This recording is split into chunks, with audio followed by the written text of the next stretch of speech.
Uh, Big ball, fat, making my end. Fucking big killer, hot. Big ball, fat, making my end. yeah. Yo, what's going on, YouTube? You guys already know who it is, man. It's your boy, Sports God TV, where we talk sports like religion. If you haven't already, make sure you hit that like and subscribe button, man. Click that notification bell so you can get notified when I upload. Share the content, jump in the comments. Let's get it cracking.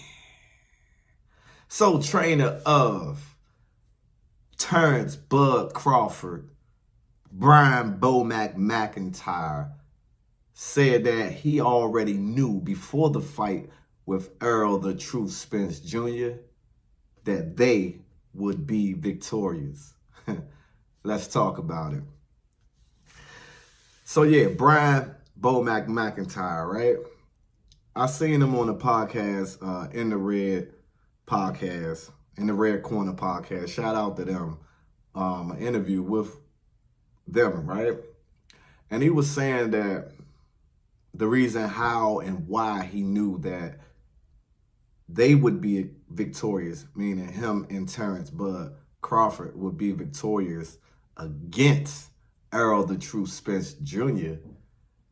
was because back in the day in the amateurs and the Olympics, he used to watch and study Errol Spence Jr. because that's what a good trainer would do.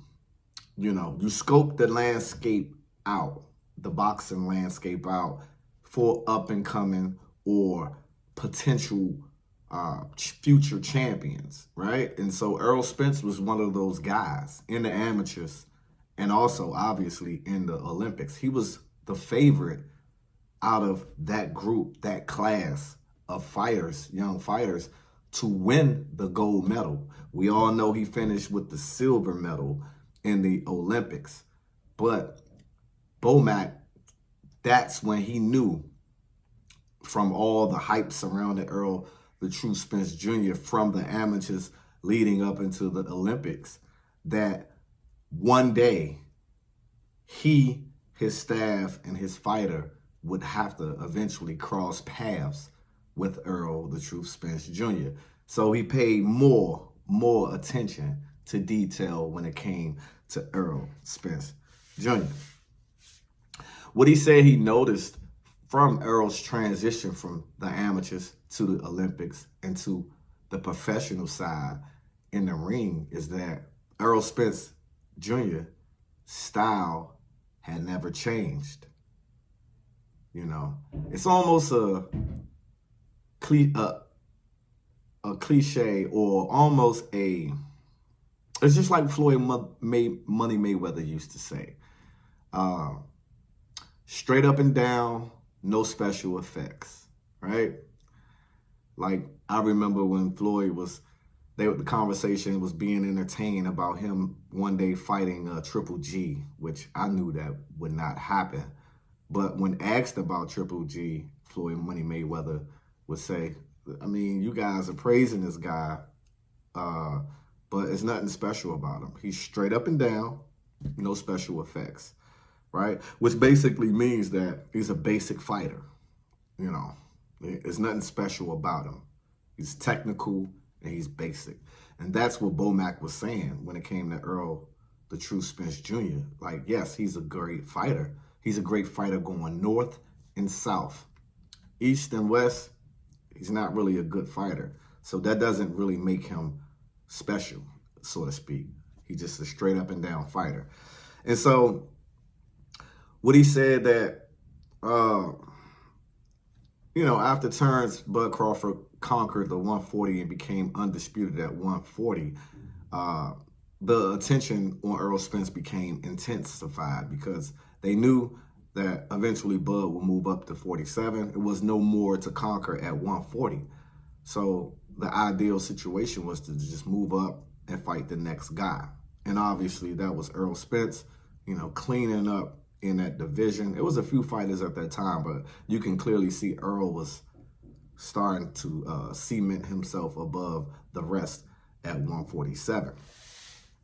And basically, he actually said that, that Errol and his team, Al Heyman and the PBC label, and everybody associated with Errol Spence Jr.'s camp, they were running. He was like, it seemed like they just kept running and running and running. He was like, I don't know what they're doing. I mean, whether they doing it just to try to build up the fight more and things like that, or get Errol Spence Jr. just bigger than life type.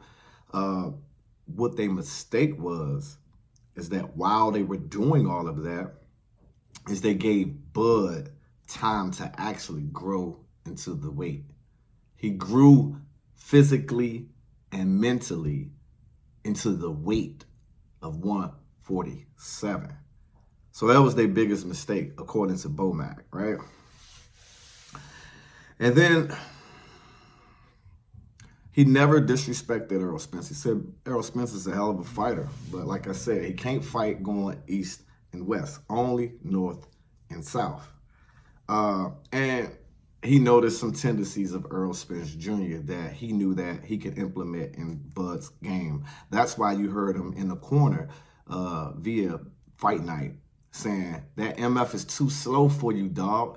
Counter over top of that ish. You know what I'm saying? Because Errol had a tendency of lunging, which you obviously seen in the fight, slapping with the right hand, and also just basically trying to get inside and bully you. He knew to the fact that Errol throw two jabs, one long jab, one short jab. The long jab is to measure you. The short jab is to get inside so he can lean his body against you and start throwing those vicious body blows. So they knew that going into the camp. They knew that before they were even going into the camp. But how he said they countered that was basically, we controlled the distance. They controlled the distance with their jab,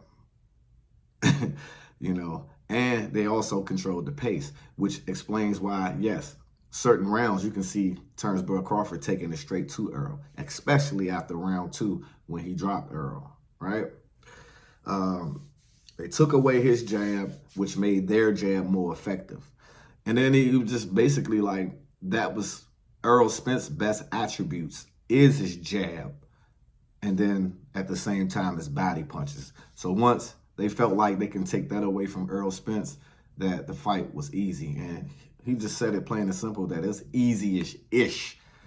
It was easier than people can imagine. And that's why he kept yelling to the whole world that the fight ain't going to go the way you guys think it's going to go. And he also, Errol tend to open himself up. When he get in close, he opens himself up. And you can tell there was a certain desperation at Errol Spence in that fight. I can recall when Bud was up against the ropes, Errol started with them two jabs, like Bomac said, the long jab and the short jab. He got on the inside. They started trading. And that's when Bud hit Errol with that uppercut. Errol's feet wasn't set correctly. He had his legs spreaded.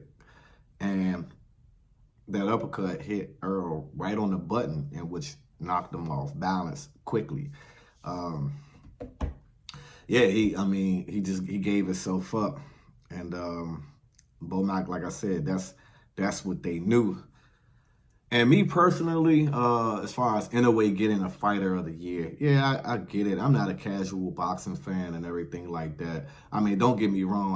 You can't take anything away from Naoya in a way when it comes to what he has accomplished in his weight class. But I believe that Terrence Bud Crawford deserved, based on that performance alone, should have been fighter of the year. I mean, hands down. When you think of the buildup of the fight, when you think of what both fighters had accomplished, both being top 5 pound-for-pound kings in the boxing world, when they clash and the number 1 pound-for-pound fighter dominates his opponent in the fashion, the way he beat Errol Spence Jr., he deserved that award by far. Easy decision for me. But yeah, man, we should see what goes on next. If it's going to be a Errol Spence, Terrence Bud Crawford rematch, or is Terrence Crawford going to be allowed to, move around and make other big time fights before he calls it quits, as he say that he will soon. It's your boy, Sports God TV, where we talk sports like religion, and I'm out. Until the next time.